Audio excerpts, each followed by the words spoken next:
பாமகவுடைய doctor Anbumani நிக்கிறார். அது உங்களுக்கு கண்ணில் தெரியல. அம்மா மக்கள் முன்னேற்ற கழகம் பெரிய பிளவை ஏற்படுத்தி 2020 தோல்விக்கு 10 காரணத்து அது ஒரு காரணம். அவர் கூட நிக்கிறார். அது உங்களுக்கு தெரியல.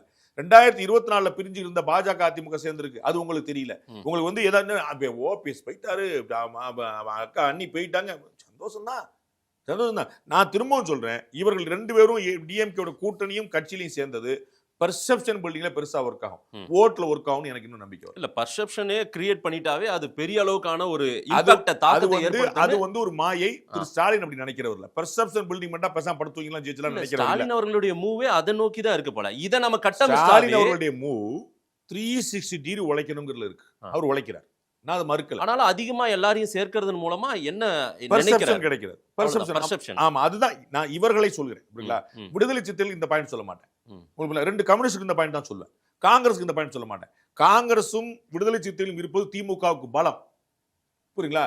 2 கம்யூனிஸ்டும் மதிமுக 2 கம்யூனிஸ்டும் மதிமுகவும் தேமுதிகவும் அண்ணன் ஓபிஎஸ் அவர்களும் இருப்பது வந்து கௌரவம். அது 2 புரிஞ்சுக்க.